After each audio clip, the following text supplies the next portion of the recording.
तो हेलो दोस्तों, स्वागत है आपका द सीन कट स्टोरीज में। और आज मैं वॉच लेवल 2 मूवी को एक्सप्लेन करने जा रहा हूँ। और ये मूवी अभी अभी हाल ही रिलीज हुई है, जो कि बहुत ही बढ़िया मूवी है। तो कहानी में आगे बढ़ने से पहले अपने कानों में ईयरफोन लगा लीजिए और चैनल को भी सब्सक्राइब कर दीजिए। शुरुआत में हमें एक गर्ल्स स्कूल दिखाया जाता है, जहाँ पर बहुत सारी लड़कियों के पेरेंट्स उन्हें यहाँ पर ड्रॉप करने के लिए आए थे। स्कूल का गेट खुलते ही सभी लड़कियां स्कूल के अंदर चली जाती हैं। दूसरे सीन में हमें यहाँ पर लंच का टाइम दिखाया जाता है, जहाँ पर सारी लड़कियां कैंटीन में बैठकर लंच कर रही होती हैं। तभी यहाँ पर एक लड़की खाने की प्लेट लेकर अपने दोस्तों के बीच बैठने के लिए आती है, लेकिन बातों बातों में गलती से लड़की की टेबल पे रखी हुई पानी की बोतल उसके दोस्त के ऊपर गिर जाती है, जिसकी वजह से उसके सारे कपड़े गीले हो जाते हैं और उसे साफ करने के लिए वो वॉशरूम की तरफ चली जाती है। सारी लड़कियां लंच खत्म होने के बाद आराम से बैठकर बात कर रही होती है। तभी अचानक से उन्हें कुछ अलग ही महसूस होने लगता है। सारी लड़कियां अचानक से शांत हो जाती है, मानो जैसे उनका दम घुटने लगा हो। तभी वहाँ एक आदमी आता है और उन लड़कियों में से कुछ 10 लड़कियों को खड़ा करता है और उनसे पूछता है कि क्या तुम्हारे पास घड़ी है। सारी लड़कियां हाँ बोलती हैं और फिर वो कहता है कि अब से मैं जो भी कहूंगा तुम्हें वही करना है। लंच का टाइम खत्म होने के बाद टीचर जब क्लास में लड़कियों को पढ़ाने के लिए जाती है तो अचानक से ऊपर से एक लड़की गिरती हुई दिखती है। ये देखकर क्लास टीचर बहुत ज्यादा डर जाती है। वो दौड़कर उस लड़की के पास जाती है और देखती है तो वो लड़की मर चुकी है। वो जैसे ही उस लड़की के पास जाती है वो बहुत जोर जोर से रोने लगती है और चिल्लाने लगती है। आवाज सुनकर वहाँ पर सिक्योरिटी गार्ड भी आ जाता है और वो जब ऊपर देखता है तो वहाँ पर और भी लड़कियां खड़ी थी। वो उन्हें वहाँ से उतरने के लिए कहता है, लेकिन वो किसी की भी बातें नहीं सुन रही थी। वो उन्हें उतारने की बहुत कोशिश करता है, लेकिन वो लड़कियां उसकी एक बात नहीं सुनती। वो दौड़कर प्रिंसिपल कैबिन में जाता है और प्रिंसिपल को बुला के लेके आता है। ये देखकर प्रिंसिपल मैम भी बहुत ज्यादा डर जाती है। वो भी उन लड़कियों को नीचे उतरने के लिए कहती है, लेकिन वो किसी की बात नहीं सुन रही थी। वो दौड़कर छत पर जाती हैं और उन्हें उतारने की कोशिश करती है, लेकिन वो लड़कियां उनमें से किसी को भी अपने पास नहीं आने दे रही थी। वो बार बार एक ही रट लगाए जा रही थी कि अंकल ने हमें कहा है और हमें ये करना ही पड़ेगा। वो किसी की भी बातें नहीं सुन रही थी। जब कोई भी लड़की ध्यान नहीं दे रही होती है तभी सिक्योरिटी गार्ड जाकर एक लड़की को बचाने की कोशिश करता है, लेकिन वो लड़की वहीं पर कूद जाती है। उसके साथ साथ उसकी साइड वाली लड़की भी वहां से कूद जाती है। देखते ही देखते सारी की सारी लड़कियां छत से कूद जाती हैं। नेक्स्ट सीन में हमें वश मूवी में दिखाई गई लड़की जिसका नाम आर्या है और उसके पिता अथर्व को दिखाया जाता है। अगर आपने वश मूवी नहीं देखी है तो आप मुझे कमेंट सेक्शन में बता सकते हैं, मैं उस मूवी का भी एक्सप्लेनेशन लेके आ जाऊंगा। जैसा कि हमें वश मूवी के क्लाइमेक्स में दिखाया जाता है, वो लड़की बिल्कुल भी पूरी तरीके से ठीक नहीं हो पाती, यानी कि वो वशीकरण से बाहर ही नहीं आ पाती है। आपको पता ही होगा कि बॉलीवुड में वश का रीमेक भी बन चुका है शैतान नाम से। आगे हमको अथर्व को स्टोर में सामान लेते हुए दिखाया जाता है, जो कि सामान लेने के बाद काउंटर सेक्शन पे जाता है तो वहाँ पर टीवी पर न्यूज आ रही होती है। न्यूज में दिखाया जाता है कि बिना किसी वजह कैसे लड़कियां छत से कूद जा रही थी। बस एक ही रट लगाया जा रही थी कि अंकल ने कहा है तो कूदना ही पड़ेगा।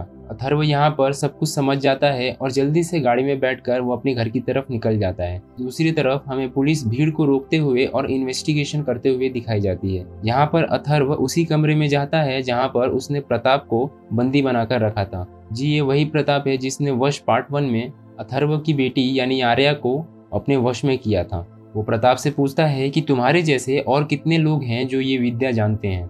यहाँ पर पुलिस उस लड़की से पूछताछ कर रही होती है जो कि उस वशीकरण के चपेट में नहीं आई थी। जी हाँ, ये वही लड़की है जिसके ऊपर पानी की बोतल गिर गई थी। पुलिस जब उससे पूछताछ करती है तो वो बताती है कि मैं डर के मारे वॉशरूम के अंदर ही रह गई थी और आगे क्या हुआ इसका मुझे कुछ पता नहीं है। दूसरी तरफ सारी लड़कियां कैंटीन में ही बैठी होती है, जहाँ पर पुलिस वाला कैंटीन के अंदर जाता है। तभी एक लड़की पुलिस वाले के पास आकर उसे एक मैसेज देती है। वो कहती है कि अंकल ने आपको एक मैसेज देने के लिए कहा है। उन्होंने ये मैसेज देने के लिए कहा है कि आपको प्रताप अंकल को ढूंढना है। प्रताप अंकल कौन है ये किसी को भी नहीं पता। वो कहती है कि जल्दी से प्रताप अंकल को ढूंढिए वरना बहुत बुरा होगा। फिर लड़की सभी लड़कियों को कहती है कि मैंने पहला मैसेज दे दिया है, अब हम स्टार्ट कर सकते हैं। सारी लड़कियां जैसे मानो आग बबूला हो गई। वो स्कूल कैंटीन से तेजी से भागते हुए बाहर निकल जाती हैं। बाहर जाकर बहुत ज्यादा हंगामा मचाने लगती हैं। वो पुलिस वालों को मारने लगती हैं और बाहर जो भी दिखता उन्हें मारने पीटने लगती हैं। एक लड़की तो ब्रूटली एक आदमी को लगातार डंडों से मारने लगती है।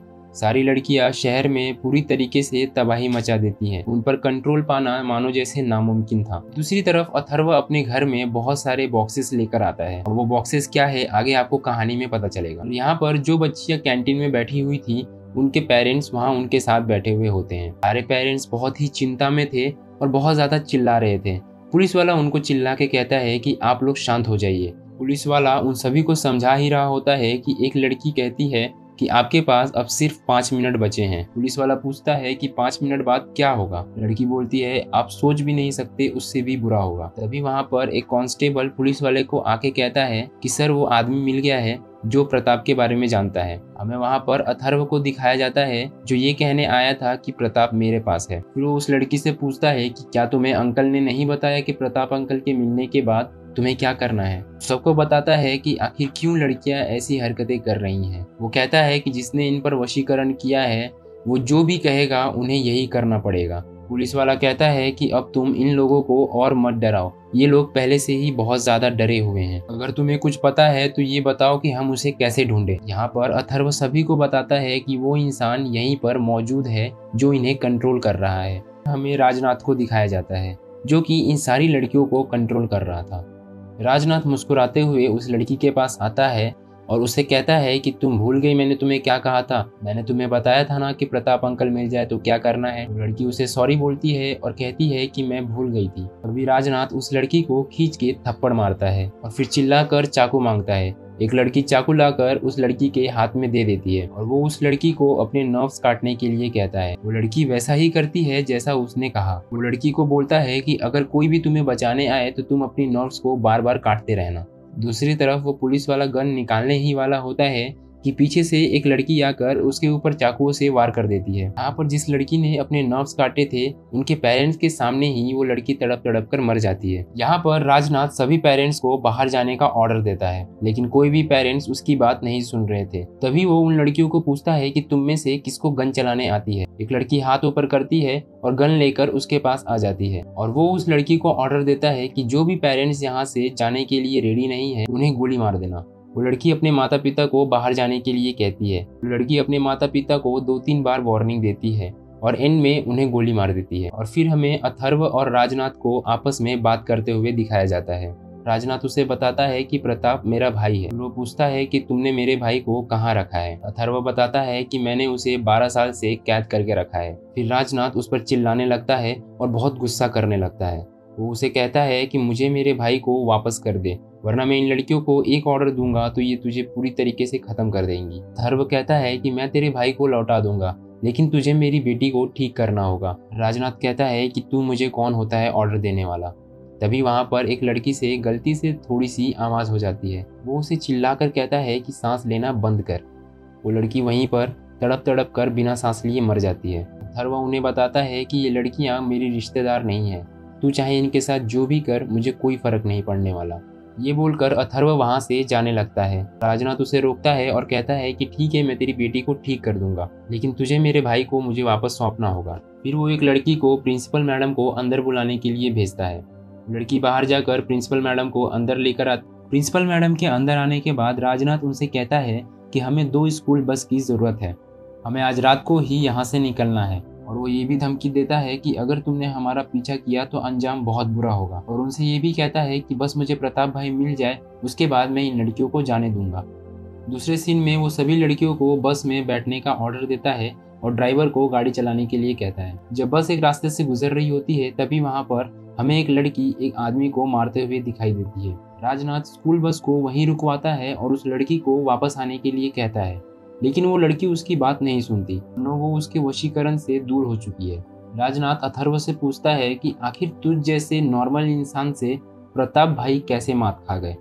अथर्व बोलता है कि उससे मिल ले और उसे देख ले तो तुझे खुद ही पता चल जाएगा कि वो कैसे मात खा गया।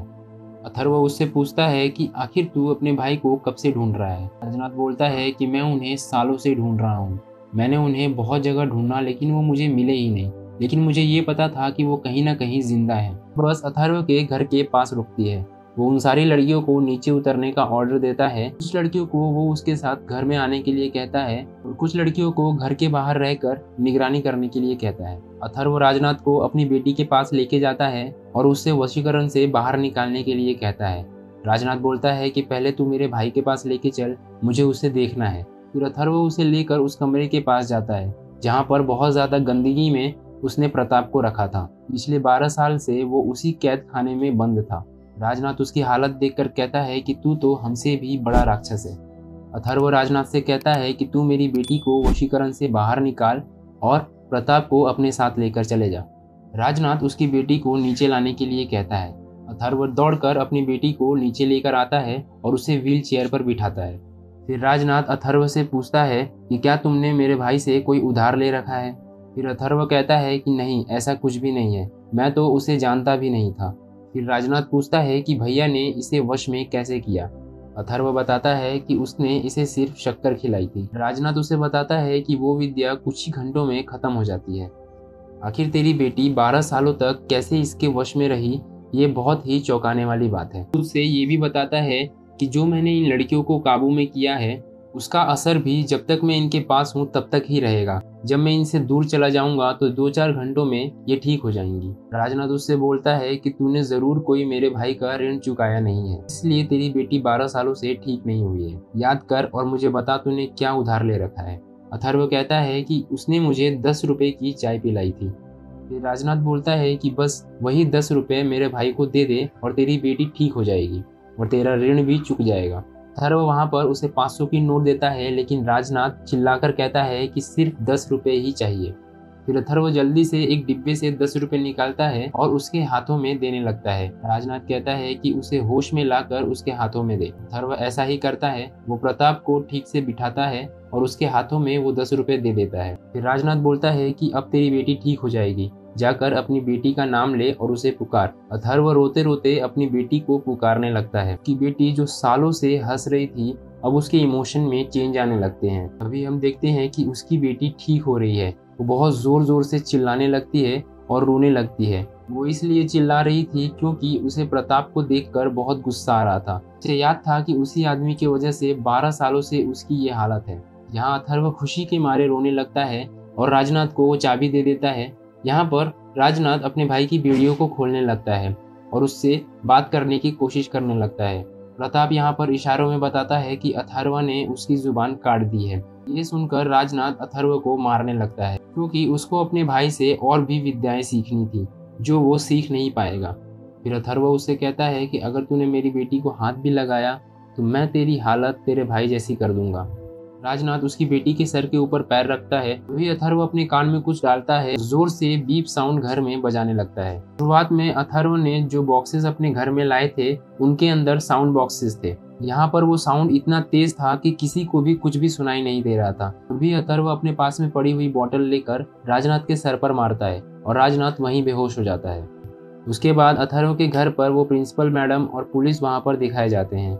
अथर्व उनसे कह रहा होता है कि कानून उन्हें सज़ा नहीं दे सकता, मैं उन्हें खुद सज़ा दूंगा, उन्हें मैं तड़पा तड़पा कर मारूंगा। यहीं पर हमें उसकी बेटी को पूरी तरीके से ठीक होते हुए दिखाया जाता है। तो आज के लिए बस इतना ही दोस्तों। अगर आपको वीडियो पसंद आई है तो वीडियो को लाइक करके चैनल को सब्सक्राइब कर देना और कमेंट में बताना कि आगे कौन सी मूवी एक्सप्लेन करें।